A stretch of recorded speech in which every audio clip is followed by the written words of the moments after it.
that getting improved, or what's the situation? Yeah, I'll just answer that real quick. Absolutely, there's a fear. It expired for the first time ever a couple months ago. We got it permanently authorized, but that's only half the equation. That's a good thing. By the way, the House needs to do their part. They have not. We get it permanently authorized, then we need to get it funded. We need to get funded up to a level that really meets the needs out there that's on the landscape nationwide. And so, absolutely, there's a fear. This is tough times for money. This was supposed to be funded by offshore drilling. That money's been plugged away into the general fund and not used for this, and we need to bring it back because these ecosystems won't be there forever. You're asking the question about how do we feel about the state being contracted to do work for the federal?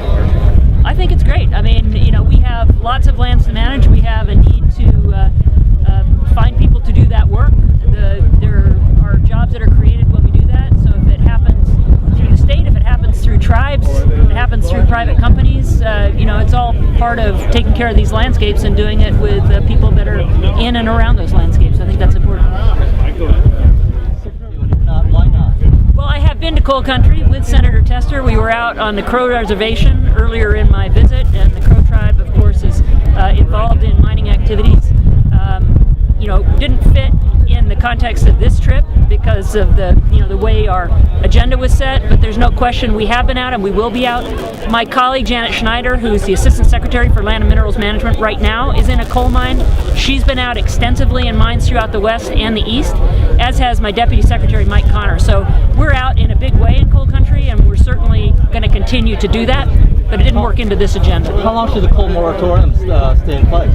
Well, let me make it clear. There is a pause while we do a programmatic EIS, environmental impact statement on coal. There's 20 years worth of supply right now under lease in Montana. So this pause on the leasing for the 3 years or so that it takes us to do this work will have no impact on coal jobs or coal mines staying open or power plants continuing to operate. So I want to make that clear. There's a 20-year supply already under lease. And I'd also just like to add to that, we met this morning for over an hour with some of the coal workers and talked to them about the issues and challenges in coal country.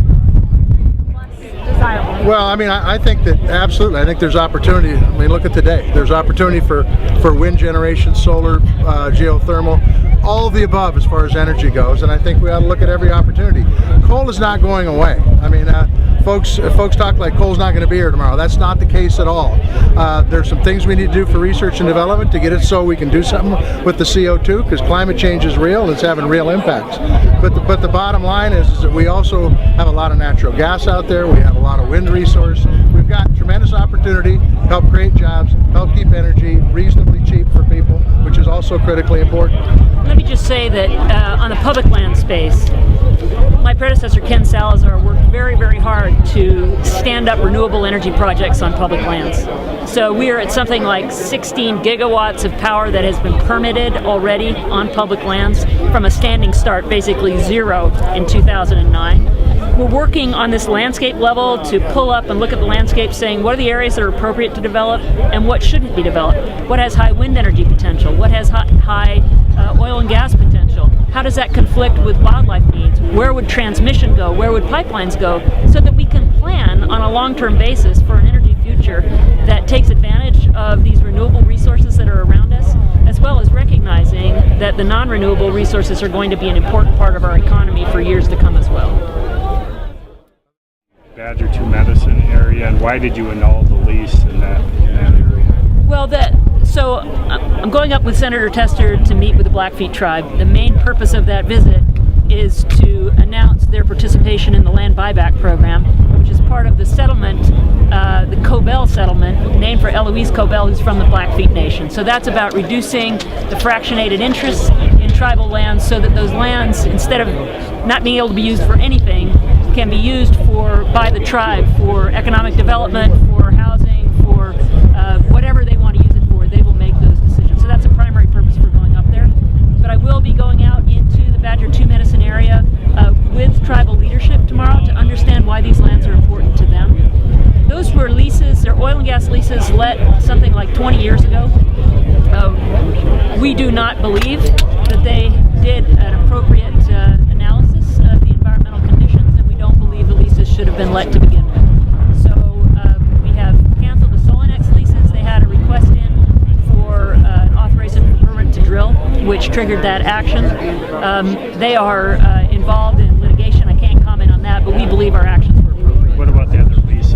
Will you be taking some action on the remaining leases in that area? We'll be taking a look at that, but the here and now is working through the Solonex lease specifically because they were taking action. The other leases, there's been no request to do anything with the landscape, so it's not front and center like the Solonex leases are. Well, I think that recognizing how important public lands are to the state of Montana and talking about that is really important.